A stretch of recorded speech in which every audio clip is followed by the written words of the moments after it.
हाँ बोलिए।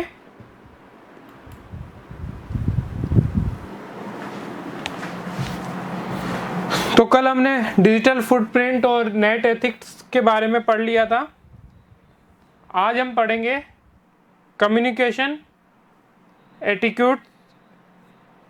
Communication etiquettes क्या होने चाहिए और सोशल मीडिया एटिकेट्स क्या होने चाहिए।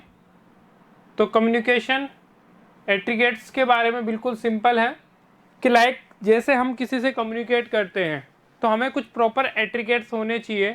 तो वैसे ही आपके जो जब आप कम्युनिकेशन करते हो सोशल मीडिया या किसी पे भी ऑनलाइन, तो उसके भी कुछ एटिकेट्स होने चाहिए। वो एटिकेट्स क्या है उसके बारे में हम डिस्कस करेंगे कि क्या एटिकेट्स होने चाहिए। तो बेसिकली एटिकेट्स क्या दिखाते हैं, आपके मैनर्स को दिखाते हैं कि आप किस तरीके से रिप्रेजेंट कर रहे हो अपने आप को किसी के सामने। तो like digital communication also include communication etiquettes. Like जब आप किसी से मैसेज कर रहे हो, किसी को ईमेल कर रहे हो, किसी से वीडियो कॉन्फ्रेंसिंग कर रहे हो, ऑडियो कर रहे हो, पोस्ट कर रहे हो, ठीक है, किसी सोशल मीडिया नेटवर्किंग साइट्स पे पोस्ट कर रहे हो, उस पर कुछ लिख रहे हो, तो ये सब जो एक प्रॉपर वे होता है किसी भी चीज़ को रिप्रेजेंट करने का, एक प्रॉपर वे होता है जिसके थ्रू आप क्या करो, अपने आइडियाज़ एक्सचेंज करो, डाटा शेयर करो, अपनी नॉलेज शेयर करो। तो हमें जब भी हम अपनी नॉलेज शेयर करते हैं तो उसको एक प्रॉपर वे में रिप्रेजेंट करें तो वो बहुत ही वैल्यूफुल होता है, बहुत ही गुड होता है। तो इस वजह से हम में कुछ एटिकेट्स हैं वो फॉलो करने चाहिए, ठीक है। जब भी हम कोई भी क्या करें, हम लाइक किसी से कम्युनिकेशन कर रहे हैं या ईमेल कर रहे हैं, तो कुछ एटिकेट्स हैं like be precious, respect time. सबसे पहले हमें तो टाइम का रेस्पेक्ट करना चाहिए कि क्योंकि आप कभी भी जब किसी से कम्युनिकेशन करते हो तो अननेसेसरी ईमेल्स का और इनके रिप्लाई ना करें, ठीक है, तो उसमें हमारा टाइम वेस्टेज होता है। दूसरा, और जो हमारे रिलेवेंट नहीं है उस पर हमें इग्नोर करना चाहिए उनको, ठीक है। Respect data limit, data limit है उसकी भी रेस्पेक्ट करनी चाहिए। क्यों? क्योंकि क्या है कि यदि आप एक बिगर साइज की जो फाइल है वो अपलोड करोगे तो उसमें थोड़ा इशू होता है, तो आप उसको क्लाउड पे स्टोरेज करके उसका लिंक शेयर करो। डायरेक्ट फाइल शेयर नहीं करके हमें क्या करना चाहिए, लिंक शेयर करना चाहिए। तो इसमें क्या होगा, एक तो डेटा की जो आपने एक बार क्लाउड पे अटैच कर दिया, उसके बाद में आप जितने लोगों को चाहो उसमें उसको शेयर करो उस लिंक को। तो जो केवल जो डेटा यूजेज हुआ वो वन टाइम हुआ, आपका अपलोड करने में जो डेटा यूज होता है। यदि आप बार बार एक ही फाइल को 10 लोगों के पास सेंड करते हो तो 10 बार अपलोड करते हो, उसमें जो डेटा की लिमिट है वो भी रिड्यूस होती है आपकी। इसके अलावा पोलाइटली होना चाहिए आपको, ठीक है। कोई भी जो प्रॉपर वे में जब आप कम्युनिकेशन करते हो तो पोलाइटली वे में ही कम्युनिकेशन करना चाहिए। जो आपकी जो लैंग्वेज है, जो ऑडियो वीडियो कॉन्फ्रेंसिंग में आपके जो मूवमेंट है वो पोलाइटली वे में होने चाहिए। दूसरा है बी क्रेडिबल, कि जब भी कोई टास्क कर रहे हो तो उसको क्रेडिबल बनाना चाहिए कि हर एक कोई भी किसी के भी पर्सन के उसको प्रीवियस कमेंटमेंट या और किसी उसके लाइक पोस्ट या उससे उसको जज नहीं करना चाहिए, ठीक है ना। तो जब भी कोई कमेंट करते हो या ईमेल पोस्ट करते हो तो पहले उसको आप डिसाइड कीजिए, ठीक है ना, कि उस फॉर्म को क्रेडिटेबल करना चाहिए कि और ए पीरियड टाइम कि किसको हमें क्रेडिट देनी चाहिए और किस तरीके से इसको करना चाहिए, ठीक है। तो कोई भी कमेंट करने से पहले एक बार आप उसको समझिए क्योंकि वो उसकी क्रेडिबिलिटी पे डिपेंड करता है। उसके बाद में सोशल मीडिया एटिकेट्स। अब जैसे कि आप मोस्ट ऑफ द पीपल आज सोशल मीडिया का यूज करते हैं, ठीक है ना, like Facebook, Instagram, WhatsApp, Twitter, ये सब social media networking platform sites है जिनका मोस्ट ऑफ द पीपल आज यूज कर रहे हैं। तो आप उन साइट्स का यूज कर रहे हो तो उनको भी एक उनसे फेमिलियर होने के साथ साथ उनका जो उन एप्लीकेशंस का जो आप यूज कर रहे हो तो उससे भी आप एक प्रॉपर वेब मैनर के अंदर ही उनका यूज कीजिए। उनमें जो प्रॉपर एटिकेट्स फॉलो करने चाहिए, जो रूल्स है वो थोड़े फॉलो करने चाहिए आपको कि हाँ हमें इस तरीके से ही कोई कमेंट करना है या कोई पोस्ट करना है या लाइक करना है। तो लाइक सोशल नेटवर्किंग,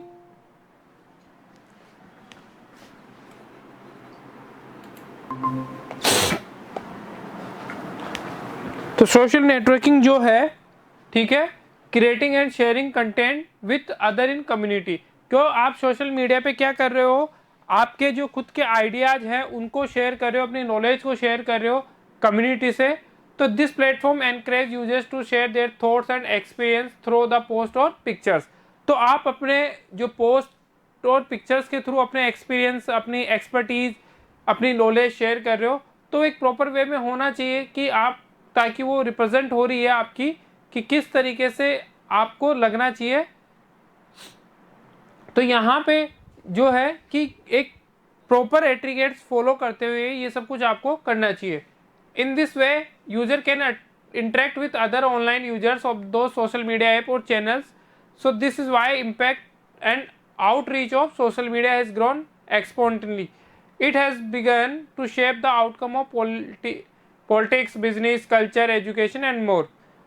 मतलब क्या है कि यदि आप प्रॉपर वे में अपने नॉलेज रिप्रेजेंट करोगे, आइडिया शेयर करोगे, तो जो ऑनलाइन यूजर्स है वो भी इंटरेक्ट होंगे आपसे। जितने ज़्यादा आपके ऑनलाइन यूजर्स इंटरेक्ट होंगे आपके जो सोशल मीडिया अकाउंट पे, तो वो आपके लिए, बिजनेस के लिए या और किसी ग्रोथ के लिए भी बहुत रोल प्ले कर रहे हैं आज की टाइम पे।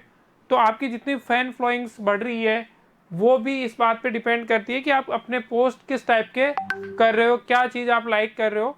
तो ये सब आपको ध्यान में रखना चाहिए। अब आप जब सोशल मीडिया अकाउंट यूज कर रहे हो तो उस यूज करते समय कुछ एक प्रॉपर एटिकेट्स है वो हमें फॉलो करने चाहिए कि हमारा अकाउंट है वो भी सिक्योर होना चाहिए। सबसे पहले आपको है कि जो कोई भी आप अकाउंट यूज कर रहे हो कि वो सिक्योर होना चाहिए, आपके अलावा और कोई उसको क्या नहीं कर सके, एक्सेस ना कर सके। तो सिक्योर अकाउंट होने के लिए क्या होना चाहिए, जो आपका पासवर्ड है वो स्ट्रांगली होना चाहिए। तो आप जो भी पासवर्ड करते हो वो स्ट्रांगली होना चाहिए ताकि हर कोई उस आपके अकाउंट को एक्सेस ना कर सके। तो it is for social network user, news of breaching or leakage of users data from social networking often attract headlines. Users should be wary of such possibilities and must know how to safeguard themselves. कि कई बार हम password इतना week होता है कि कोई हमारा account hack कर ले और उस पर कोई भी गलत पोस्ट कर दे तो वो आप पे इफेक्ट करता है। तो आप अपना जो भी ऐप है, जो भी अकाउंट है, उसको जितना ज़्यादा हो सके उतना सिक्योर करके रखना चाहिए, सेफ गार्ड में रखना चाहिए। The minimum one can do it, so it have strong and frequently change password. Never share personal credential like username and password with other. तो आपके जो पासवर्ड है वो स्ट्रॉन्ग होने चाहिए और टाइम टू टाइम क्या करते होने चाहिए, चेंज होते रहने चाहिए। तो आपको अपने पासवर्ड स्ट्रॉन्ग रखने चाहिए और चेंज करते रहने चाहिए। दूसरा, अपने क्रेडेंशियल है जो भी आपके पासवर्ड हो किसी से शेयर ना करे, ठीक है। दूसरा, know who you be friend. अब सोशल नेटवर्किंग साइट पे जब आप कोई भी फ्रेंड्स बनाते हो या और कुछ करते हो, लोगों से इंटरेक्ट होते हो, तो अपनी सारी डिटेल्स किसी के भी साथ शेयर ना करें, ठीक है। पहले ये जाने कि कौन आपका बेस्ट फ्रेंड बन सकता है, नहीं बन सकता, क्योंकि सोशल मीडिया पे आपने देखा होगा कि लोग, काफ़ी जो लोग एक दूसरे से नहीं जानते हैं वो एक दूसरे के इंटरनेट पे ही मिलते हैं और अच्छे फ्रेंड्स भी बन जाते हैं। बट इन सबको करने से पहले आपको ये उसके बारे में कंप्लीट इन्फॉर्मेशन होनी चाहिए कि ये, हाँ, ये जो पर्सन है वो मेरे फ्रेंड लाइक है या नहीं है। हम अपनी पूरी जो कॉन्फिडेंशियल इन्फॉर्मेशन है वो कभी भी किसी से शेयर ना करें। Social networking usually encourage connecting with users, sometimes even those who we do not know और हैव नॉट मीट। तो सोशल मीडिया यही करवाता है जिससे हम मिलते नहीं हैं, हम उससे जिसको हम जानते नहीं हैं उससे हम इंटरेक्ट करते रहते हैं और धीरे धीरे हमारी इंटरेक्ट इतनी आगे बढ़ जाती है कि हम एक दूसरे को अच्छी तरह जान लेते हैं। तो इस वजह से कि आपको अपनी इन्फॉर्मेशन शेयर करने से पहले केयरफुल होना चाहिए कि कहीं आप जो इन्फॉर्मेशन जिसके साथ शेयर कर रहे हो कहीं वो अनसेफ तो नहीं है। बीवेयर ऑफ फेक इन्फॉर्मेशन, कोई भी फेक न्यूज़ या मैसेज आता है उसके बारे में आपको अवेयर होना चाहिए। ना ही कभी कोई फेक न्यूज़ को पोस्ट करना चाहिए, ना ही उसको शेयर करना चाहिए, ना ही लाइक करना चाहिए। क्योंकि क्या है कि आप जो भी प्लेटफॉर्म यूज कर रहे हो तो हमें उस प्लेटफॉर्म के बारे में पूरी नॉलेज होना ज़रूरी है। मैसेज, वैलिड सच न्यूज़ और मैसेज होना भी नेसेसरी है। तो इन सब के बारे में आपको कंप्लीट इन्फॉर्मेशन होना ज़रूरी है। अदरवाइज़ आप क्या करोगे कि कोई फेक इन्फॉर्मेशन आप शेयर कर रहे हो या कुछ कर रहे हो तो वो आपके लिए हार्मफुल हो सकती है। वो आपके लिए क्या हो सकती है, हार्मफुल हो सकती है। क्योंकि आजकल गवर्नमेंट्स और साइबर क्राइम्स में इतने लो है कि आप यदि फेक न्यूज़ भी शेयर करते हो, उसको आगे फॉरवर्ड करते हो, तो आपके अगेंस्ट एक्शन लिया जा सकता है। तो कभी भी फेक न्यूज और आपकी जो जिस चीज़ के बारे में आपको पता नहीं है उसको कभी भी शेयर नहीं करना चाहिए। B reliable, think before uploading. Reliable होना चाहिए, मतलब कोई भी चीज़ आप अपलोड कर रहे हो, डाउनलोड कर रहे हो, तो उससे पहले आपको सोचना चाहिए। We can upload almost anything on social networking, however remember that once uploaded it always there in the remote server even if we delete the files. आप जो भी कुछ अपलोड कर रहे हो वो सोच समझ के अपलोड कीजिए, क्योंकि आपने एक बार कोई भी फाइल अपलोड कर देते हो तो वो रिमोटली सर्वर पे हमेशा के लिए रहेगी। चाहे आप उस फाइल को डिलीट भी करोगे तो सर्वर पे वो हमेशा क्या रहेगी, स्टोर रहेगी। तो कोई भी फाइल को अपलोड करने से पहले आप बिल्कुल सोचिए। Hence, we need to be courteous while uploading or sending sensitive or confidential files which have a bearing on our privacy। जो हमारी प्राइवेसी को इफेक्ट करती है उस तरीके की फाइल्स को आप कभी भी अपलोड मत कीजिएगा। अब है डेटा प्रोटेक्शंस। तो जो डिजिटल वर्ल्ड के अंदर है, जो आपका डेटा है वो सबसे इंपॉर्टेंट रोल प्ले करता है। आपको भी पता है कि आज के टाइम पे जो सारा जो खेल है, जो सब कुछ हो रहा है वो डेटा के बेसिस पे हो रहा है। आपकी हर एक इंफॉर्मेशन किसी न किसी डेटा के अंदर सेव है। आपके बैंक अकाउंट है, आपका मोबाइल नंबर है, आपके आधार कार्ड है, वो सब एक डेटा है, वो प्राइवेसी है। तो इस समय हमारा जो सबसे मेन पर्पज क्या है कि हम हमारा डेटा क्या करें, प्रोटेक्ट करके रखें, ताकि ऑथेंटिकेशन ट्रांजेक्शन ना हो, कोई अनऑथराइज यूजर उसको एक्सेस ना करे। So in this digital age, data और information protection is mainly about the privacy of data store digitally. तो जो भी आपका डेटा है, क्योंकि आजकल सारी इंफॉर्मेशन डेटा में ही स्टोर रहती है, तो आपकी डेटा की प्राइवेसी जरूरी है कि किस तरीके से आप डेटा को स्टोर कर सकते हो। Elements of data that can cause substantial harm, embarrassment, inconvenience and unfairness to an individual if breaches compress और इज कॉल्ड सेंसिटिव डेटा। तो कोई भी जो डेटा है वो यदि सेंसिटिव है तो उसको आप क्या कीजिए कि कभी कभी इस तरीके का डेटा हम लीक हो जाता है तो वो इनकन्वीनियंस हो जाता है, अनफेयरनेस हो जाती है। तो इस टाइप से डेटा को आप जितना ज़्यादा हो सके उतने ज़्यादा क्या करिए, प्रोटेक्ट करके रखिए। Example of sensitive data include biometric information, health information, financial information और other personal document, image, audio और वीडियो। तो आपके जो सेंसिटिव डेटा क्या है, आपकी फाइनेंशियल इंफॉर्मेशन, आपकी सेंसिटिव डेटा, आपकी हेल्थ के बारे में इंफॉर्मेशन यदि है वो भी एक सेंसिटिव डेटा है, ठीक है। आपके बायोमेट्रिक इंफॉर्मेशन, क्योंकि बायोमेट्रिक इंफॉर्मेशन भी सेंसिटिव है, क्योंकि आजकल जो भी होता है वो बायोमेट्रिक काफ़ी से भी डेटा स्टोर हो रहा है कि आपकी बायोमेट्रिक इंफॉर्मेशन किसी के पास है तो वो आपके अकाउंट्स और इनको एक्सेस कर सकता है। तो ये सेंसिटिव डेटा है, बायोमेट्रिक, फाइनेंशियल, आपके बैंकिंग डिटेल्स, आपकी फाइनेंशियल स्टेटमेंट्स, आपके डॉक्यूमेंट, इमेज, इन सबको आप इस तरीके से प्रोटेक्ट करें कि कोई अनऑथोराइज यूजर उसको एक्सेस ना कर सके। Privacy of sensitive data can be implemented by encryption, authentication and other secure method to ensure that data is accessible only the authorize user and is for legitimate purpose. तो आपका जो transactions है unauthorized user से बचाने के लिए अपने जो डेटा है उसको इस तरीके से प्रोटेक्ट करके रखिए, उसको क्या करके रखिए, एनक्रिप्ट करके रखिए, या कुछ इस तरीके से उस पर रखिए कि कोई भी सिक्योर रखिए ताकि कोई भी अनऑथराइज यूजर उसको एक्सेस नहीं कर सके। तो आपने देखा होगा कोई भी बैंक ट्रांजेक्शन होता है या और कोई भी ट्रांजेक्शन होता है तो आपको डेटा को वेरीफाई कराने के लिए आपसे एक ओटीपी सेंड किया जाता है और उससे ऑथेंटिकेट किया जाता है। तो ये ओटीपी क्या बताता है कि आप करेक्ट पर्सन हो जिसका डेटा हम क्या कर रहे हैं, एक्सेस कर रहे हैं। तो कभी भी कोई सा भी ओटीपी हो या और कुछ हो वो किसी के साथ शेयर ना करें, ठीक है, ताकि आप अपना जो डेटा है उसको क्या कर सको, प्रोटेक्ट कर सको। All over the world, each country has its own data protection policies, laws. These policies are legal document and that provide guideline to the user on processing, storage and transmission. हर एक country के अंदर data को protect करने के अलग अलग law है, उसके कुछ पॉलिसीज है। वो पॉलिसीज आपको जो these policy are legal document that provide guideline.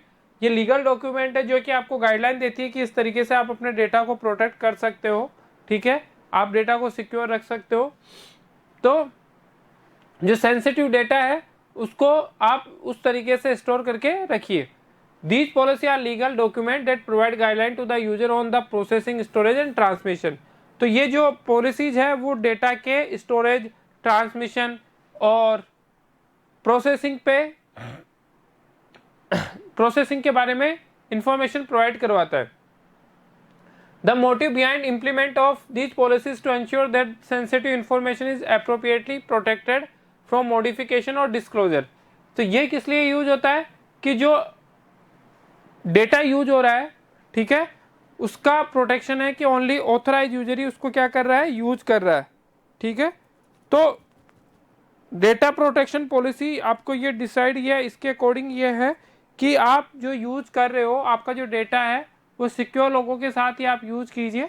तो आपको इस बारे में अवेयरनेस होनी चाहिए कि हमें डेटा का क्या करना चाहिए, प्रोटेक्ट करना चाहिए। किसी को भी अपने पर्सनल इंफॉर्मेशन शेयर नहीं करनी चाहिए या कोई किसी से टाइप के पासवर्ड शेयर नहीं करने चाहिए। Intellectual property right, IPR। अभी तक हमने देखा था कुछ एट्रिगेट्स के बारे में डिस्कस किया था, नेटवर्किंग, सोशल मीडिया की, लाइक इंटरनेट की, कि इस तरीके से हमें यूज करना चाहिए, कैसे कम्युनिकेट करना चाहिए।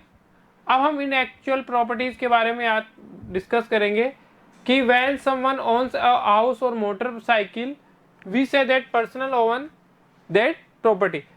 इंटेलेक्चुअल प्रॉपर्टीज का मतलब, राइट्स का मतलब क्या है कि कोई भी जो प्रॉपर्टी है या कुछ भी है वो यदि आपकी है और उसको कोई आपकी परमिशन के बिना यूज कर रहा है तो वो दैट्स रॉन्ग, वो गलत है, ठीक है ना। तो लाइक कॉपीराइट एक्ट और पेटेंट एक्ट ये यही डिसाइड करवाते हैं कि आपने यदि किसी चीज का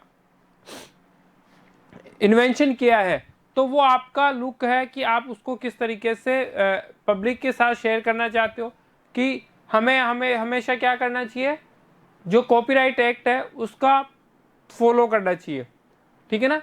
तो we say that the person own that property. Similarly if someone come out with a new idea, this original idea is that person in actual property. यदि कोई भी नए आइडिया से कुछ नई चीजें लाके आपको रिप्रेजेंट कर रहा है तो वो क्या होगी, उस पर्सन्स की इन एक्चुअल प्रॉपर्टी होगी।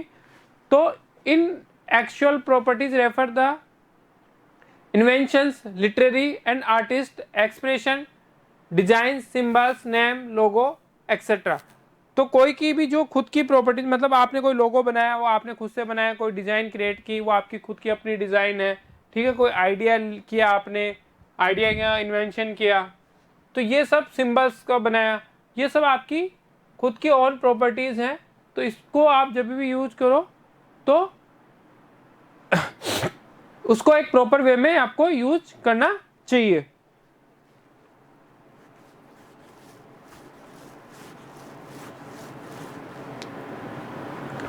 The ownership of such concept lies with the creator or the holder of the intellectual property. This enables the creator or copyright owners to earn recognition or financial benefit by using their creation or invention. Intellectual property is legal protected through copyright, patent and trademarks. तो आपने इन नाम सुना होगा, trademark, copyright और patent. ये क्यों करवाए जाते हैं, ये ताकि यदि आपने कोई इन्वेंशन किया है तो उसका जो भी प्रॉफिट है वो आपको मिले। आपने कोई डिजाइन बनाई है तो आपकी ओवन डिजाइन है, कोई उसको अपने नाम नहीं कर सकता, ना ही उसको कोई यूज कर सकता अनटिल आप उसको परमिट नहीं करो, ठीक है। तो आपको हमेशा इस तरीके का लो है कि यदि ऐसा कोई किसी की, यदि सपोज करो आप पता है कि मार्केट में जो भी चीज़ अवेलेबल है आज उसकी डुप्लीकेट कॉपी नहीं बना सकते आप, ये करना एक लीगल है, इलीगल है कि आप यदि ऐसा करते हो तो आपके अगेंस्ट क्या हो सकती है, एक्शन लिया जा सकता है, ठीक है ना। तो कोई भी प्रोडक्ट है उसका उसने कॉपीराइट ले रखा है, मतलब ये वाला, यदि आज किसी भी हम बड़े प्रोडक्ट की बात करते हैं उसका लोगो है या उसका नेम है या उसका पैकिंग का डिज़ाइन है, वो सब फिक्स होता है।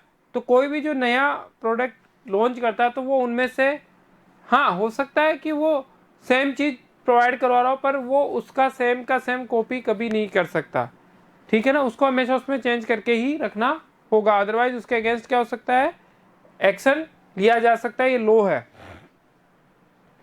तो यहाँ पे इंटेलेक्चुअल प्रॉपर्टी जो है वो कॉपीराइट एक्ट, पेटेंट और ट्रेडमार्क से डिसाइड की जाती है। तो सबसे पहले बात करते हैं कॉपीराइट एक्ट की। Copyright grants legal rights to creator for their original works like writing, photographs, audio recording, video, sculpture, architecture work, computer software and other creative work like literacy and artistic works. तो copyright क्या है? एक legal right है किसको? To creators for their, कोई भी creator जो अपनी ओरिजिनल अपने ओरिजिनल थॉट्स रिप्रेजेंट कर रहा है या ऑडियो वीडियो बना रहा है, ठीक है, फोटोग्राफ्स बना रहा है, कुछ राइटिंग लिखी है उसने ओरिजिनल, ठीक है, कोई आर्किटेक्चरल वर्क किया है, कोई कंप्यूटर सॉफ्टवेयर डेवलप किया है, तो ये सब उसी का जो इन्वेंशन किया है उसी के राइट्स है कि वो किस तरीके से इसको पब्लिक के सामने रिप्रेजेंट करेगा।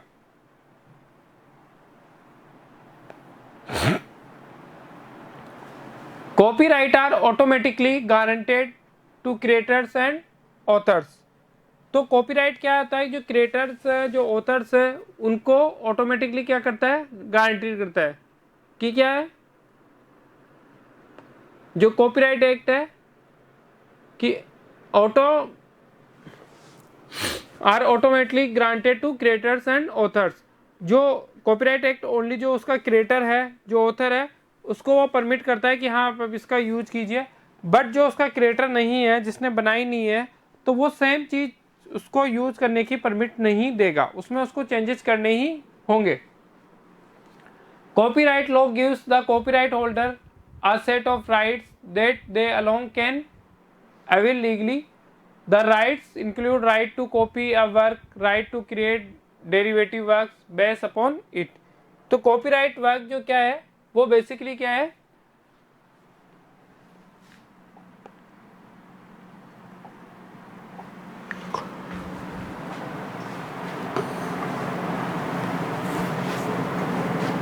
The rights include right to copy, किसी वर्क की कॉपी करना, right to create derivative works based upon it, कोई डेरिवेटिव वर्क निकालना, distribute the copies of the work to the public and right to publicity display और to perform work. तो आपको copyright act की तरह कि यदि आप सेम जो राइट टू क्रिएटर है उनके लिए क्या हुआ कि right to distributed and copies को उसको क्या करना चाहिए? एक प्रॉपर वे में रिप्रेजेंट करना चाहिए, ठीक है। Right to distribute copies, derivative works based upon it, कि उसी के अकॉर्डिंग उसको जो राइट दिए हुए हैं रिप्रोड्यूस के वो करने चाहिए। यदि वो क्रिएटिव या डेरिवेटिव है तो वो वर्क उसी के अकॉर्डिंग करे। And right to distribute copies, और अपनी कॉपीज को डिस्ट्रीब्यूट करे। To the publicly and right to publicly display और परफॉर्म द वर्क, अपनी जो आइडियाज़ है, अपने जो क्रिएटिव है, उसको पब्लिक के सामने रिप्रेजेंट करे और उसके बारे में कोई सा भी जो है पब्लिसिटी डिस्प्ले या वर्क है वो करे। इसके अलावा आपकी जो and the right to publicity display और परफॉर्म द वर्क, अब जो पब्लिसिटी आप कर रहे हो उसको डिस्प्ले भी करना चाहिए, ठीक है। जो वर्क आपने किया जिससे आपको पब्लिसिटी मिली है वो भी आपको डिस्प्ले करना चाहिए। तो कभी भी सेम चीज़ की कॉपीराइट एक्ट का जो लॉ है उसको फॉलो करना चाहिए, कभी भी सेम टाइप्स की चीज़ों के साथ नहीं रहना चाहिए। यदि वो भी सेम टाइप की यूज कर रहा है तो आपको वो नहीं यूज करना है। Which tell the story of Mowgli, for example writer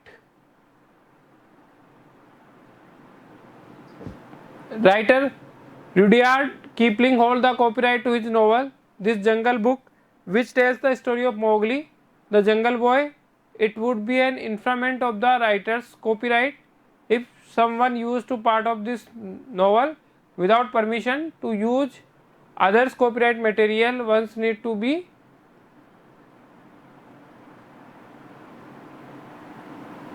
licensed from them।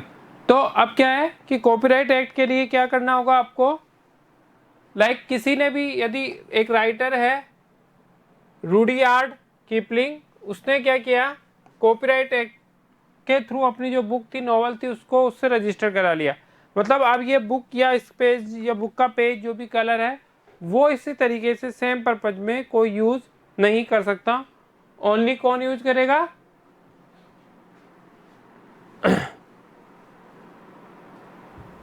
Writer use करेगा, जिसके बारे में उसने लिखा है this Jungle Book which tell the story of Mowgli the jungle of boy. It could be an infringement of the weavers copyright. तो ये copyright act वालों के लिए क्या रहेगा? एक वेवर्स है।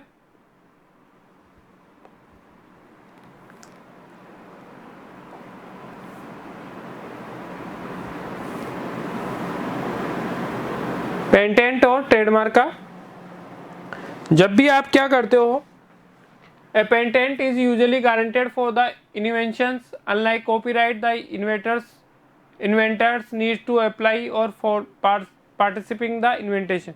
कि जब कोई भी इन्वेंट होता है और ट्रेडिशनल हो जैसे कैसा भी हो इन्वेंशन होता है, तो आपको क्या you need to be inventor need to be apply for a patenting and invention. तो आपको कुछ टाइम लाइक कि आपने कोई प्रोडक्ट बनाया है तो वो आप ही के थ्रू एक्सेस होए, तो उसको आपको पेटेंट कराना होगा। उसके बाद में उस प्रोडक्ट को सेम फॉर्मूले को कोई दूसरा नहीं ले सकता।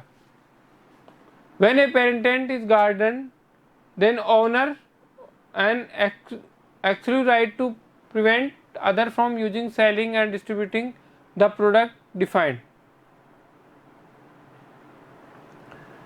तो आपका क्या है कि प्रोडक्ट डिफाइन करने से पहले उसके बारे में कंप्लीट इंफॉर्मेशन आपको होनी चाहिए। When a patent is granted, the owner get an exclusive right to prevent others from using, selling or distributing the product invention। कि आपने कोई भी चीज़ लिया और आपका जो पेटेंट है या जो भी एक्सपेरिमेंट है वो कंफर्म हो गया, तो आप उसी लोगों को कंटिन्यू करना चाहे तो क्या होगा कि डाउनलोड में जाके आप क्या कर सकते हैं उससे कि जो सबसे पहले पेटेंट लेगा उसी को वो सबसे पहले मिलेगा। ठीक है, तो यहाँ पे आप जो पेटेंट है वो आपको कंट्रोल करता है whether how to invention can be use by other, कि आपका जो इन्वेंशन है वो किस तरीके से दूसरे को यूज कर रहे हैं उसको। Thus it encourage an investment to share their scientific and technology funding with other. तो ऐसा करने से क्या होगा कि आपने अपने जो भी आइडियाज़ है उसको शेयर किया आइडियाज़ को, तो आपको फाइनेंशियल प्रॉब्लम इश्यूज नहीं रहेंगे। ए patent protect and invention for 20 years, तो 20 ईयर्स तक आपको कोई इसमें इशू नहीं रहेगा। After which it can be freely use recognization and और more information benefit the right convenient and provide motivation for more creative and innovative. तो आपको क्या करना चाहिए? कॉपीराइट एक्ट का फॉलो करना चाहिए। ठीक है, हमें कोई सी भी चीज़ को यदि हम यूज़ कर रहे हैं, ठीक है, तो हमें पेटेंट कराने से क्या होता है कि कोई भी चीज़ आपने इन्वेंट की है तो वो आप ही के नाम रहेगी और दूसरे के नाम पे नहीं यूज की जा सकती है। ठीक है, तो आज की क्लास में इतना ही डिस्कस करेंगे, बाकी कल की क्लास में करेंगे।